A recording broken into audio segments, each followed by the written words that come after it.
Support comes from Sunday Morning Cafe, founded by researcher, speaker, and therapist Dr. Tom Wagner, offering many retreats with live music and online resources to build resilience and community. SundayMorningCafe.com. From St. Louis Public Radio. This is the Politically Speaking Hour on St. Louis on the Air. I'm Jason Rosenbaum. We are exactly 1 week away from Missouri's primary election, and the state's Republican and Democratic voters have some key decisions to make in competitive contests for the state legislature and congressional seats. They also need to decide on some powerful countywide posts. But there's big policy decisions hovering over this election. Voters will also decide on a measure known as Amendment 4, making it much harder to amend the state's constitution, and a proposal known as Amendment 5, allowing the legislature to expand sales and use taxes as a way to eliminate the income tax. Amendment 5 in particular is a major priority for Missouri Governor Mike Kehoe. But these amendments are encountering bipartisan opposition. Amendment 5 in particular is apparently facing a tough reception in solid GOP strongholds, so much so that Republican legislative candidates aren't willing to support it. Here to talk about how some key state contests and how ballot initiatives may influence them is STLPR State House and politics reporter Sarah Kellogg. Sarah, welcome back to the Politically Speaking Hour on St. Louis on the Air. Always happy to be here, Jason. Also joining us in studio is Rachel Lippman, who is St. Louis Public Radio's justice correspondent. Rachel, welcome back to the program. It's a good time. It is a good time. And Sarah, what might not be a good time is if you're a supporter of Amendment 5, because I want to play you a montage of 3 Republican candidates running for Missouri's 16th senatorial district seat, which takes in places like Rolla, Waynesville, and Mountain Grove. We asked Bill Hardwick, Don Mayhew, and Hannah Kelly what type of reception Amendment 5 was getting in this strongly Republican district, and here's what they said. I have knocked doors in every county in this district, in almost every city, and almost every subdivision, and I uniformly hear people who are antagonistic to Amendment 5. That because you just mentioned at the very beginning of our interview that the cost of living is top of mind for people. Mm-hmm. And so Amendment 5 is directly coordinated to increasing the cost of living for people who have fixed income and lower income. So I don't think it's getting 40% of the vote in the 16th district. I don't know how it's playing otherwise. I'd say majority of the doors that I knock where people want to talk to me, that is, I'm going to say that's, with along with data centers, that is the things that they want to talk about. I'm going to boil it down to this. When life feels chaotic, what do we like? We like a plan. We like a plan. Amendment 5 does not have a clear plan. And I think that's why the angst is there. I know that is why I'm voting no. That was Bill Hardwick, Don Mayhew, and Hannah Kelly, 3 Republicans running for Missouri's 16th district Senate seat, which encompasses the Rolla area. Sarah, what do you think that clip showcases about Amendment 5's chances of passing next Tuesday? I think it shows that Amendment 5 just has a very, very uphill battle at the moment to pass. You know, this amendment needs that stalwart support from these areas to have a chance at passing. And from those responses, from what those candidates are hearing from their constituents, I'm not hearing that. Now, you know, I want to be fair, you know, those candidates are against it. You know, this amendment got a vote of 95 Republicans in the House and 18 in the Senate. So majority of Republicans in both chambers voted for this with some campaigning. And I'm sure like with some campaigning in the summer, there will be some support, but I just think it's a very, very hard thing for Amendment 5 to reach that threshold right now. You know, I attended a town hall in Washington a few weeks ago that was advocating for Amendment 5, and I'll say the reception there was definitely skeptical. You know, some people may have already had their minds made up, but some of those questions were very, how does this work for me? How does this work for like friends that I know that are on fixed income? I just think there are lots of questions, and I think that as Hannah Kelly said, that there isn't a set plan. I think that makes a lot of people unsure. And I think if people are unsure about things, you know, they tend to vote no rather than yes. Trust me, bro, is not really a good plan, especially when the message is coming from the government. Yeah. We'd like to invite you to join in on this conversation. What questions do you have ahead of next week's primary elections. Call us at 314-382-8255. That's 314-382-TALK. So for context, Sarah, the 16th district's counties voted anywhere from 71% to 87% for Donald Trump.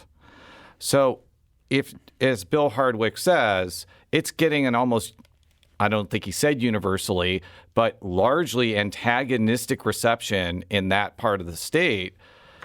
And the Democratic areas are probably going to vote against Amendment 5 by upwards of 80 to 90%. I don't see a pathway for this. I just don't. Yeah, there isn't one. Like, simple as that. Like, I know this is a priority for Governor Mike Kehoe. It's a priority for some Republican lawmakers, and you'd assume then that there has to be Republican support for this to pass. And if it's not doing well in those Republican districts, this does not pass. Rachel, like, both of us live in St. Louis County, and we see nothing but no on 5 signs and no on 4 signs. I've seen a couple of yes on 4 signs. Okay, to be fair, and I saw a yes on 4 bumper sticker yesterday, so they do exist. But talk about what role St. Louis County, and even Jackson County could play in this election. So I think the idea that things are going to need Amendment 4, Amendment 5 in particular, overwhelming no votes from those blue dots, we jokingly call the blue dots, St. Louis County, Boone County in the Columbia area, Jackson County, even Greene County somewhat. That's more of a purple dot, that Springfield's area. That's less important, I think, with Amendment 5, because as Sarah mentioned, as the candidates mentioned, you don't have the votes in the Republican areas to need the overwhelming majorities in St. Louis and St. Louis County to carry the opposition to Amendment 5. I think with Amendment 4, which is the changes to the initiative petition process and constitutional amendments, you may need a little bit more from St. Louis County, Jackson County, et cetera, for those two things to fail. Now, there is a concerted effort to link those two together and to link the issues together where it's, protect the voice of the voters. Some of the ideas with the tax amendment, the tax issue is, right now we have to vote on tax increases, and the idea that the state would then be increasing sales tax would take away from the voice of the voters if you eliminate the income tax. So I think for 4, it's going to be more important to have opposition from St. Louis County, Jackson County, et cetera, than it is for 5. What's been really interesting to watch from afar is not only seeing Republican candidates run away from Amendment 5, as we saw with the 16th district.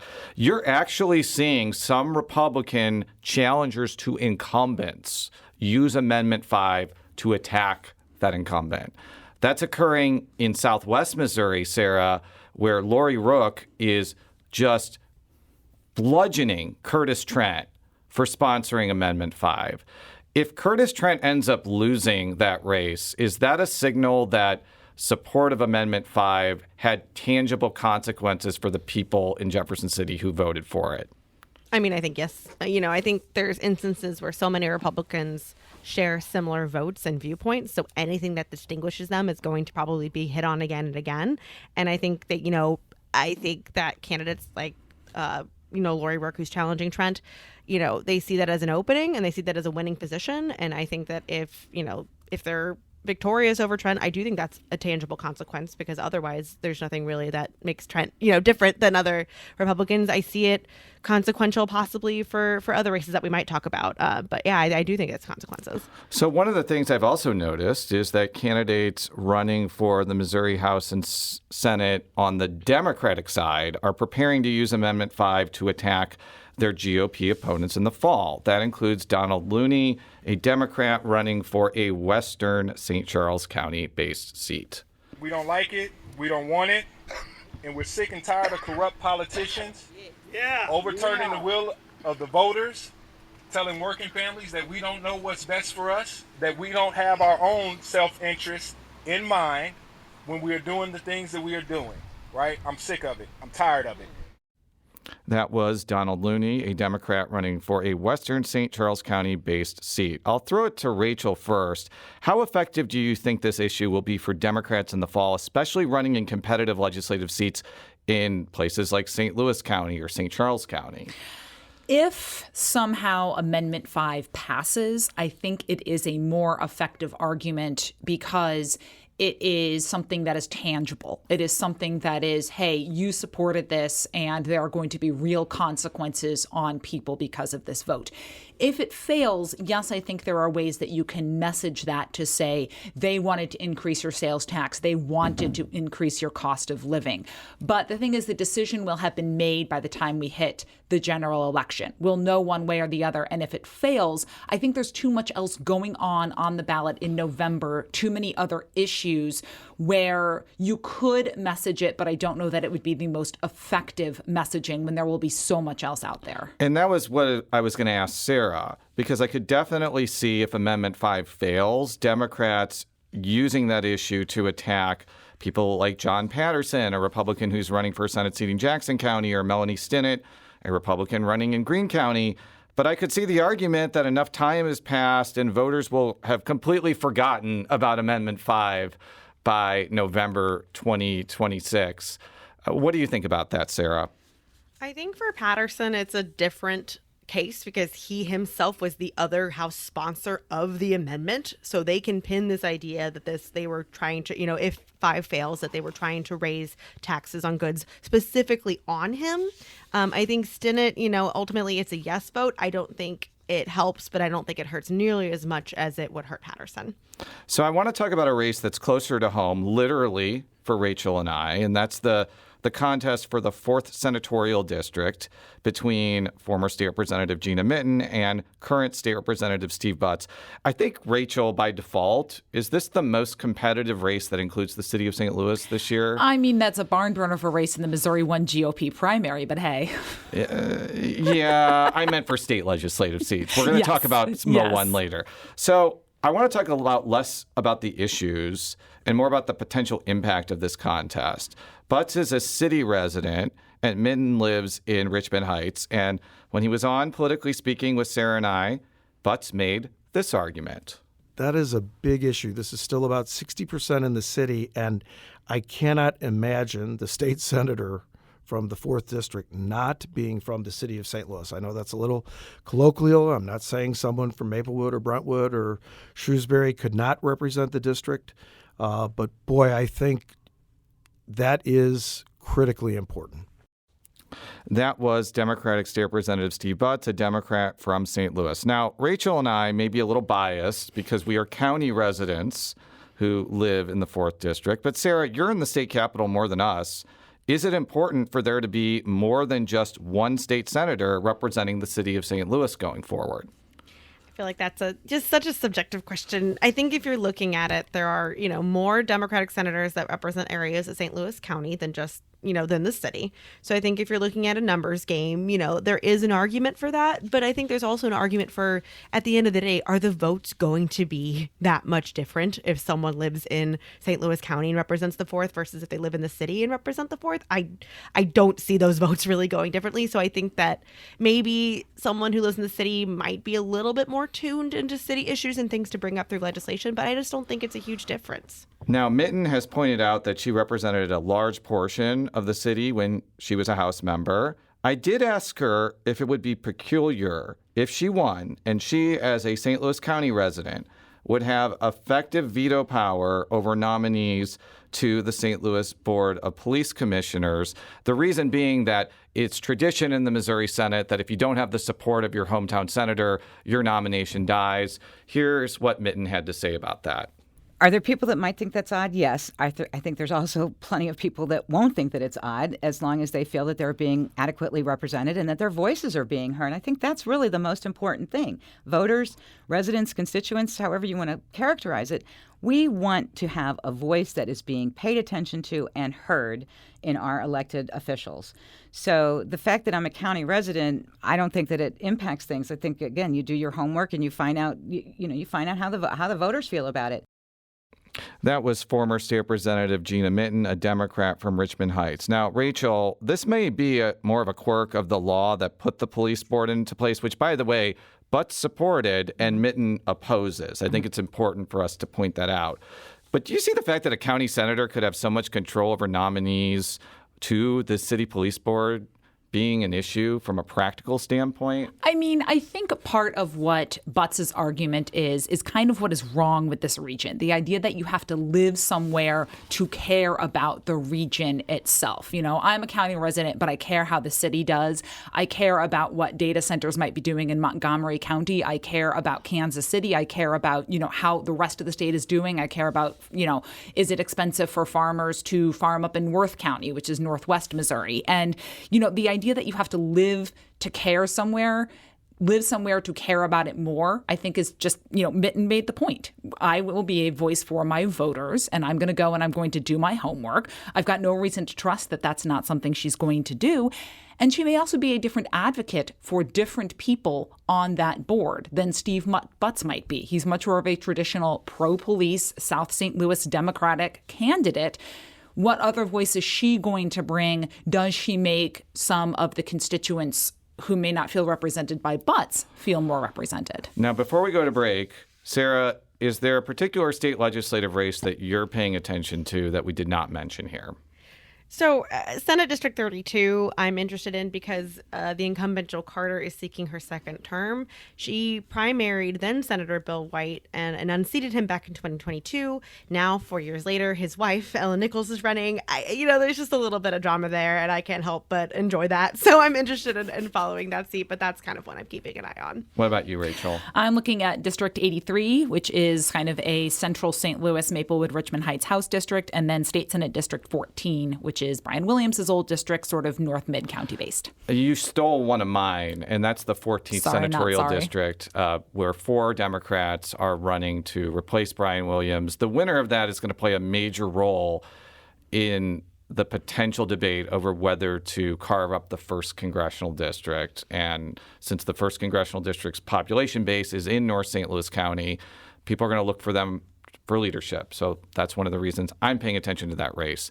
We need to take a quick break, but before we go to break, I want to invite you again to join in on this conversation. In 5 words or less, how would you describe this primary campaign season? Call us at 314-382-8255. That's 314-382-TALK. This is the Politically Speaking Hour on St. Louis on the Air.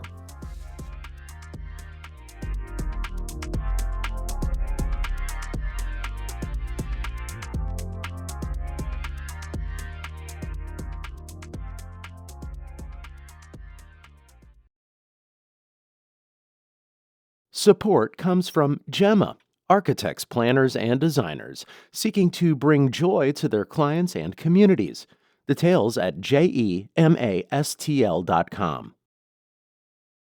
Welcome back to the Politically Speaking Hour on St. Louis on the Air. I'm Jason Rosenbaum. St. Louis County Executive Sam Page's decision not to seek re-election created a leadership vacuum in Missouri's largest county. 3 Democrats, Brian Williams, Jake Zimmerman, and Angela Walton Mosley, and 1 Republican, Dennis Hancock, are running for county executive, and the winner will take on the powerful countywide post at a time of great financial uncertainty. St. Louis Public Radio's Rachel Lippman and Sarah Kellogg are back to discuss this race and other key county-level contests. And as a reminder, we'd like you to join in on this conversation. In 5 words or less, how would you describe this primary campaign season? Call us at 314-382-8255. That's 314-382-TALK. So, Rachel, you've interviewed all 3 Democratic candidates for county executive. What are your overall impressions about what they bring to the table? Realistically speaking, this is a 2-person race between former state senator Brian Williams, or current state senator Brian Williams. He'll be out of office at the end of the year because of term limits, and the current county assessor Jake Zimmerman. Williams brings somebody who's worked in difficult political backgrounds. Obviously, he's a Democrat and a super minority and has had a pretty productive legislative career, arguably pretty productive legislative career in areas that he may not, have the same views, police reform, law enforcement, public safety, for example, as Republican colleagues that he has to work with, and has been able to make some pretty concrete changes in those areas. He's got a negotiating background, and he knows how to defend the county as a whole. He talked a lot about bringing money back to the county to help out with things like building a new police precinct. Zimmerman has been elected countywide, and he's run a countywide office before. Now, the assessor's office, its own little, slice of county government, is not the same thing as managing the whole of county government and the whole of county bureaucracy, but it is an arguably well-run office. You can disagree with the decisions that it's made, but you don't hear about them. The office spending money it doesn't have, or other controversies there. So that's what you're looking at is two people who have different ways or different reasons that they might be able to help address the county's problems. I want to drill down on the candidates a little bit more. Senator Williams is touting his ability in Jefferson City to bring a lot of money back to the St. Louis region. And he says he'll be able to take that collaborative approach to a traditionally fractious county council. I saw opportunities where leadership could tell its story better. I saw a county government that felt stagnant. I saw a county that felt like it should be growing. And I felt that our county should be modernized and feeling closer to its residents. And that starts by having a county executive that not only has delivered for the county, but has an ability to collaborate and do something I've done in the most volatile legislatures in the country, and that's work with people I may or may not agree with. That was Senator Brian Williams of University City on a recent episode of Politically Speaking. So, Rachel, I have had the distinct honor of covering the county council since 2011. And I've seen people say that they're going to come to the county executive's office and work with the council, and it always has failed miserably. Why do you think Williams would be any different than Steve Stenger or Sam Page? I think what the next person who is elected to that office, whether it is Williams or Zimmerman or potentially Angela Walton Mosley, as we'll discuss later, probably not though, is there was a fundamental disrespect, especially for Sam Page and Steve Stenger, for the council as a co-equal branch of government. It is the idea that, I am the county executive. I will do what I want. I'm going to dismiss the St. Louis County Council as having a role in governing St. Louis County. And I think that Williams, as somebody who comes from that legislative background, understands the importance of needing to work with the legislature and how the legislature and the executive have to work together to get legislation or bills across the line, because you can have the best idea and it is the most wonderful thing, but if the Governor Kehoe, Governor Parson, whoever, decides I don't like it, and he, with one stroke of a pen, can eliminate that. So I think there is a level of respect from Brian Williams for the role that both legislative and executive branches can play. Now, before we keep talking about this, we do have a call. We're now going to hear from Jerry, who actually wanted to talk about our last segment on Amendment 5. Yes, I'm sorry to be late to the conversation. I'm just kind of baffled that all the people I've known for like decades have been saying, government is the problem, seem to be on the side of yes for 4 and 5, which to me is kind of like just saying, oh, yeah, we trust you to do the right thing. And I mean, I've actually seen people quote that about politicians say, well, we won't we won't do what We'll be very prudent with this, which, I mean, pardon the phrase, but it's like that's about as binding as the kiss of a prostitute. I just don't. It is baffling to me that people can't see that essentially they're stripping away our input for any changes, especially to taxes, which most people pay attention to. Thank you, Jerry, for your comment. Sarah, what is your response to Jerry's commentary? I mean, I think Jerry is correct in that, there is no set plan in Amendment 5, and it's pretty much carte blanche for whoever, for lawmakers for 5 years to do what they want with the sales tax. And it is true that, and that's why they need voter approval for this amendment, because in order to make changes and expand the sales and use tax, they need voter approval. With this, any changes they would make, they would just be able to do. So that is a very convincing argument that I've seen time and time again from people against Amendment 5. And I think he shares that opinion with many. I think also the idea that, taxes, especially lower personal taxes, have always been such a red blood, red meat, conservative issue, economic issue, that the hope is potentially that we'll talk about lower taxes, lower income taxes, and don't look over here how we have to make up the revenue. It's the second part of that equation that people are, I think they're hoping we forget about. And I think for some areas, like, for seniors, they don't pay income tax on their Social Security. So they're not buying that. Jay Hardenbrook with AARP Missouri has said the legislature over the years has made Missouri a very good place for retirees to go to and to spend the rest of their life with the tax benefits basically there. And he said the sales tax, if that were to be expanded, or use tax, that would be devastating. So let's go back to the St. Louis County executive race. Mary from St. Louis County wants to discuss that high-stakes contest. Mary, welcome to the Politically Speaking Hour on St. Louis on the Air. Thank you very much. I've had the pleasure of being represented by both gentlemen. I think they're both great legislators. One of the reasons I really like Jake Zimmerman's background is that, and I don't think he's really talked about it that much, is that he was a former assistant attorney general for the state of Missouri under Jay Nixon. And to me, after having Stinger and then some questions about the current county executive, I really like that background. So I think that might help move St. Louis County in a more, legitimate direction as far as, moving forward with legislation and things. Also, I just want to say 4 and 5, I really think the legislature really is taking advantage of Missouri citizens, and they think we're really stupid. And it's like this has really united both Republicans and Democrats. Nobody wants 5. Nobody wants 4. The only ones that are pushing 5 seems like they're, the out-of-state people, but elected officials, especially out in St. Charles County. And, I think that Missouri residents might finally start to figure out that we've been taken advantage of across the board. And, selling out to big corporations and giving them all the tax breaks.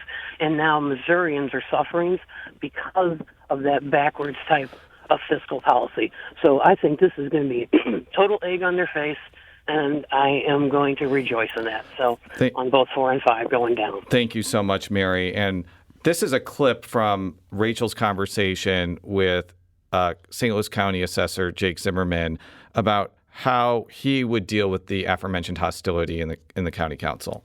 I also am not interested in pointing fingers here.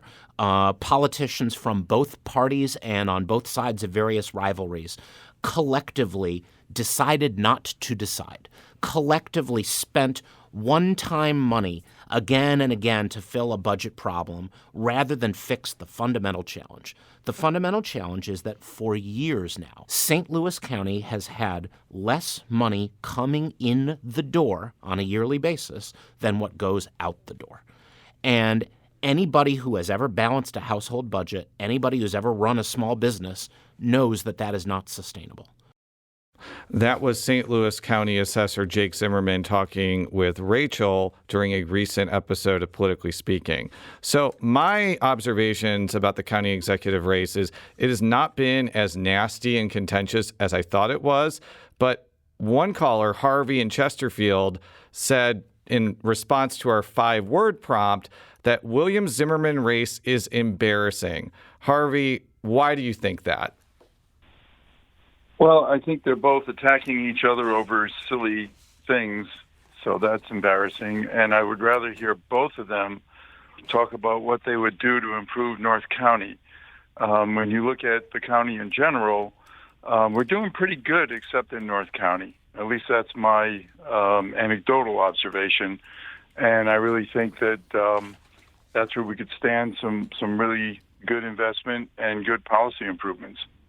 Thank you so much, Harvey. And you can reach us as well in 5 words or less. How would you describe this primary campaign season? Call us at 314-382-8255. I'll throw this to actually Sarah, because one of the things that Zimmerman has been attacking Williams about is this legislation that would provide delegates to a hypothetical constitutional convention. And because of that, Williams, I guess, could open the door to a nationwide abortion ban. Williams has said that that doesn't track with his record of being supportive of abortion rights.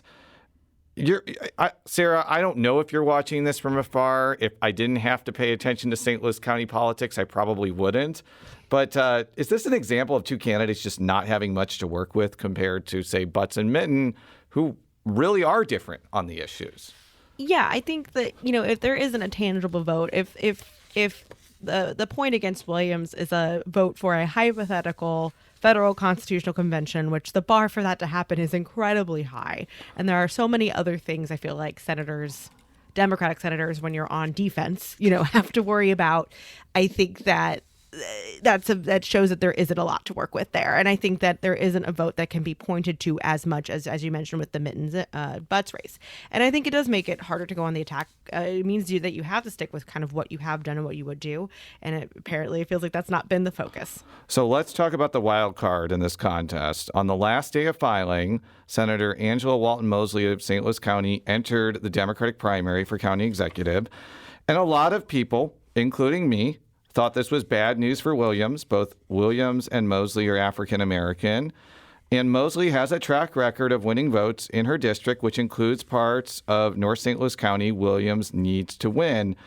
Rachel, you were one of the few St. Louis area journalists to actually interview Mosley about her candidacy. What do you make of her decision to run for this office? I am not going to ascribe motives to an individual and that I'm not in this person's head. I, have no private relationship with her where she would confide in me. But I will say that if you look at what matters, which is money and the ability to get your message out to a broader range of people, she has not either raised or spent a lot of money for this campaign. For example, in the 2026 calendar year, I did the math, she's raised about $8,000, and a lot of that has been from political action committees. There's not a lot of individual donations in there. So it doesn't feel like an individual who is actually running a county-wide campaign, as you might expect from Williams or Zimmerman, who are both flirting with the $900,000 million mark in terms of funds raised. Here is Senator Mosley responding directly to Rachel's question about whether she's running merely as a spoiler to Williams. Well, I believe that's just somebody's statement because they were thinking that they were going to just walk into this seat. And the seat is open for anybody to run for it. So, again, the opportunity is mine just like it's theirs, and I took the opportunity to run. That was Senator Angela Walton Mosley on a recent episode of Politically Speaking. Rachel, there's been some very public bad blood between Mosley and St. Louis County Councilwoman Shalonda Webb. Webb is more aligned with Williams. What did you make of her statement there? I mean, I would have been more shocked if she had come out and said, absolutely, yes, of course, I'm running as a spoiler for Brian Williams. And there can be a couple of things that are true here. She may be motivated by personal animus towards individual candidates, other slates. She also has two daughters who are on the ballot running as state representative. She has her own slate of candidates that she wants to back in the North County area. She may also be using it to help boost their campaigns as well. It's very, very hard to know when, is she telling the truth? I don't know. So before we go to break, I do want to just mention that because Zimmerman's not running for assessor again, there are two Democratic candidates, State Representative Doug Clemens and former Representative Tommy Pearson Jr., who are running. Rachel, I am having a really hard time gauging this contest because it's so under the radar. You talked to both of them. What do you make of this contest? I think they both have their qualifications for the offense in different ways. Doug Clemens has a consultant management background where he kind of goes in and helps clean up businesses. So that's good for an executive office position. Tommy Pearson's got a numbers background, biostatistics, probably knows more about the formulas that are used to actually assess the properties and all that goes in there. They are neighboring, or their districts are or were neighboring, so they have very similar bases of political power. It's going to come down to who can sell themselves best in South and West St. Louis County, and I think there Doug Clemens probably has a little bit of an advantage. And St. Louis County Prosecutor Melissa Price-Smith is angling for a full 4-year term against David Bryant. Rachel, you talked to both candidates. What do you make of this race? If Bryant could raise money and build a campaign apparatus to get his message out there, I think it has some appeal to more liberal, progressive voices within St. Louis County. But the main thing here is that Melissa Price Smith just hasn't messed up. And we've seen with St. Louis City how important it is to have a prosecutor who can manage and handle the office. I don't think David Bryant is unqualified. I just don't know that he has the ability to get what could be an appealing message out there. We need to take a quick break, but when we return, we'll talk about some key races for Congress and why there's uncertainty about which map will be used in November. This is the Politically Speaking Hour on St. Louis on the Air.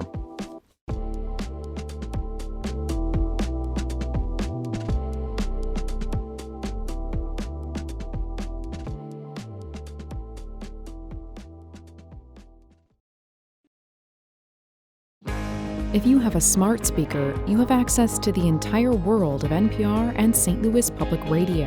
All the latest news and all the captivating stories. Activate our voices with yours by telling your smart speaker to play St. Louis Public Radio. Welcome back to the Politically Speaking Hour on St. Louis on the Air. I'm Jason Rosenbaum. With only the state auditors contest on the ballot this cycle, Missouri's congressional races could end up being the most competitive and expensive elections on the November ballot. But a looming redistricting referendum is bringing a heck of a lot of uncertainty into that analysis. And to break down some of the contests of note and why the referendum could make primary day spicier, we're joined again by St. Louis Public Radio's Rachel Lippman and Sarah Kellogg. So let's talk about the big one first. Cori Bush, Wesley Bell, round 2 in the 1st Congressional District. This is a very similar race to 2024. The attacks are the same. Sort of the arguments I've heard are the same. But and also Bush's criticism of Israel and Bell's defense of Israel is kind of the same. But I come down to the same nuanced conclusion. The Israel-Palestinian conflict matters because it's driving a lot of money and conversation, but it's not particularly important for the most important voting bloc in this district, African Americans who live in North St. Louis County. So I'll throw it to you, Rachel, first. How do both of these candidates deal with this paradox that I just mentioned?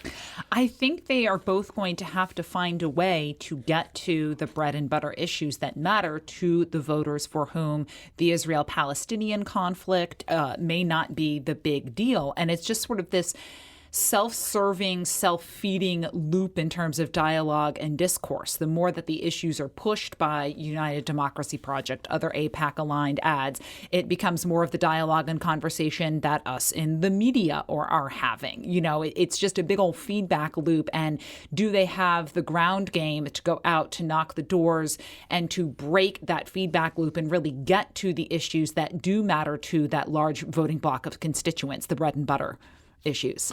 Sarah, you have covered Cori Bush's past elections before. As an outsider who covers mainly state government, but almost certainly pays attention to congressional contests, what are kind of your thoughts about how this race squares up this time? I do think it's a fundamentally different electoral environment, political environment than even just 2 years ago. I think that some of the issues that people really, really cared about, I mean, you mentioned as far as Israel and Palestine, I think that has kind of been a flip, at least with Democratic supporters. So I think that, you know, Bell ran at the exact time he needed to, I think, to unseat Bush, because as you know, we talked about, she was very successful in her first reelection campaign in 22. I will see what happens this round. I think it's a very different environment. So I talked to a lot of political insiders, and many of them feel that Bell is the favorite or has advantages because he has more money, he has endorsements of trade unions, and also backing from key Democratic leaders like Nancy Pelosi. St. Louis Public Radio's Annison Krebs-Carr was in Ferguson last Friday and brings us these comments from the Speaker Emeritus. And we have a fresh recruit in Congress, Wesley Bell. He's respected from the start because one of our issues, we take an oath to protect and defend. And protecting and defending the people is our major responsibility, and he brings his experience as a prosecutor to the Congress, and people look to him for guidance on what the best approach is. In that regard, he has been a champion on protecting the victims and the survivors of Epstein. He's insisting on the truth. They're insisting on the truth.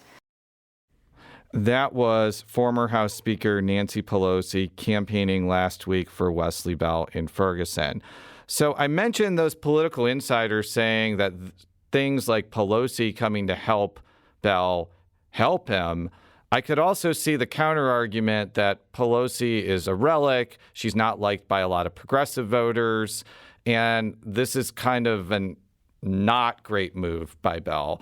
I'll throw it to Rachel first. What do you think of the pros and cons of people like Pelosi? I mean, the thing that actually struck me the most about that bite was going back to Bell's previous career as a prosecutor for the reason that you should vote for him. It raises the question of what has he actually done in Congress when her endorsement was he's a prosecutor, he is protecting and fighting for the Epstein victims. But I think here it doesn't change minds. I don't know that the endorsement sways entrenched partisans one way or the other on Wesley Bell. Either you are going to say Nancy Pelosi is amazing, more establishment, corporate Democrats, quote unquote, or you want someone who is a fighter in Congress. Now, there may be some people who are like, you know what, I don't agree with Cori Bush on everything, but I want someone who is going to stick it to House leadership. And Nancy Pelosi is, even though she's not officially in leadership, still kind of a House leadership figure. But I think it doesn't change hearts and minds. So, Sarah, you were mentioning the change in environment, and what has happened is a lot of candidates who are critical of Democratic leadership and critical of Israel have won in places like Pennsylvania, New Jersey, New York, Colorado, and Maine. And I spoke with former New York Congressman Jamal Bowman, and he told me that St. Louis could be added to those aforementioned states. Every city and every district is different. We are all Americans. And when you look at poll after poll, the majority of American people do not want their tax money going to war. They want it coming to their communities for childcare and healthcare and education and housing. And so that's true in St. Louis, that's true in Ferguson, that's true in the Bronx, that's true in Los Angeles, it's true everywhere. The issues are the issues, and working class people are the silent majority in our country that we are waking up right now. That was former New York Congressman Jamal Bowman, who spoke with me earlier this month about Bush's rematch with Bell. So again, Sarah, when I hear people talk about Bell's money advantage, there are other examples that I mentioned in those states where the person that won had less money than the person that lost. So talk a little bit about that dynamic if you can. Yeah, I as I said, there is, I feel like, a big dissatisfaction with leadership in the old guard right now with Democrats. When it comes to the Democratic Party, you can see that in the primary challenges, the successful primary challenges against longtime Congress members. So those are ones that would have a even greater incumbent advantage, with newer faces being successful, like you mentioned, New York, Colorado. I'm not sure how much, as you mentioned before, the Pelosi endorsement. I don't think it hurts, but I don't know how much it helps. Like I don't think it hurts, but I don't know how much of it is an advantage, because I think there are people who are just going to see that and say, okay, a Democrat endorsed a Democrat, and I don't know how that affects me as a person living in Mo 1. I think momentum is more on Bush's side this time around, because there's just a lot of frustration from Democrats that the party isn't doing enough, which in some cases, there's only so much you can do in a minority, but that's led to dissatisfaction and of how much keeping status quo or not being against Republicans enough. I think some people are turned off about that right now. So let's talk about the second congressional district Democratic primary, which features a showdown between Fred Wellman and Joan Von Dross. Wellman has raised more money, has more endorsements, and according to him, he feels like he has a plan to defeat Ann Wagner. Von Dross has been holding town hall meetings and says she can appeal to independent and Republican voters.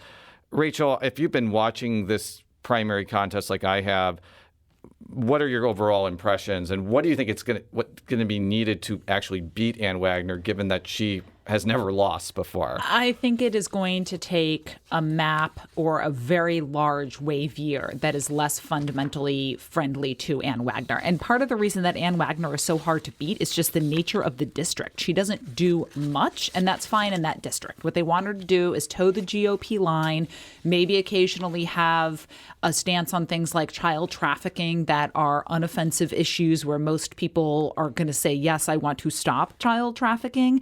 I don't think a message of she's not there, she's not in the district is actually going to make that district competitive.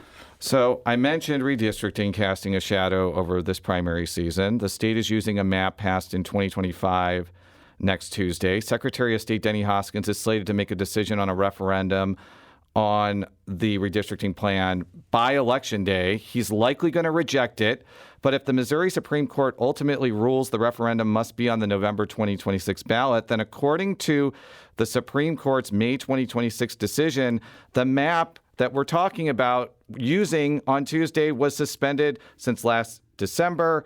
I asked Boone County Clerk Brianna Lennon if election authorities across the state are worried they'll have to redo congressional primary elections. I think a lot. I mean, I don't think it's at the top of mind for most people. I think everyone's just trying to knock off the things on their list. For most, especially smaller counties, the election is one of several very large tasks that they have for this election, or this time of year. We're doing tax rates and assessed valuations too. So they're trying to keep their heads above water, getting everything done. So it's not looking past that, but it is not a small concern that we end up having to redo the August election in some form.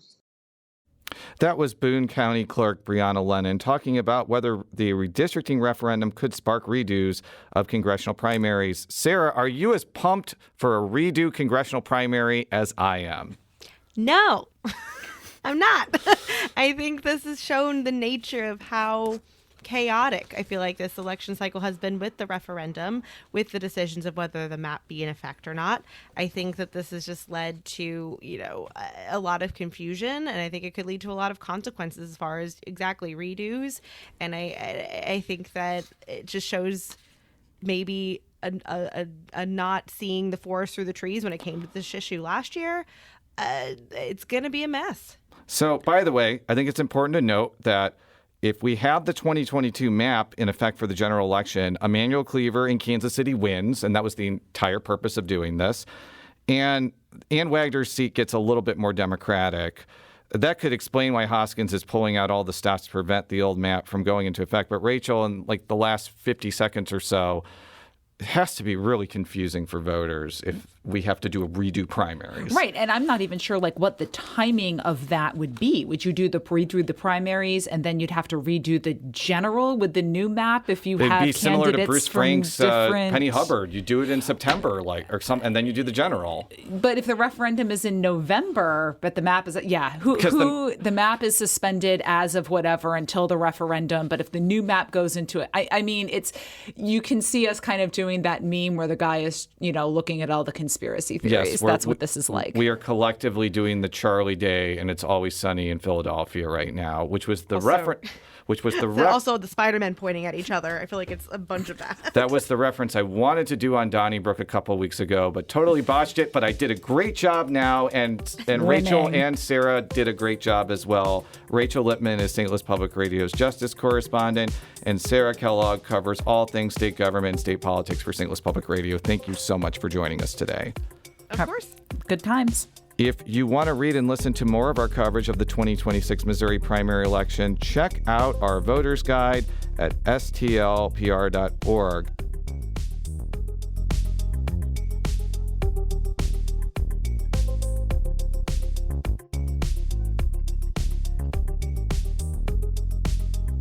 This episode was produced by Jason Rosenbaum. Our audio engineer is Aaron Dorr. This podcast was mixed and edited by Aaron. Our executive producer is Alex Hoyer. St. Louis on the Air is a production of St. Louis Public Radio. Understanding starts here. Do you find yourself regularly listening to episodes of St. Louis on the Air? Suggest us to a friend you think might enjoy our conversations. And leave us a review and rating on Apple Podcasts on the App Store. It's the simplest way to help people discover our show. Thanks. St. Louis Public Radio is a member-supported service of the University of Missouri St. Louis.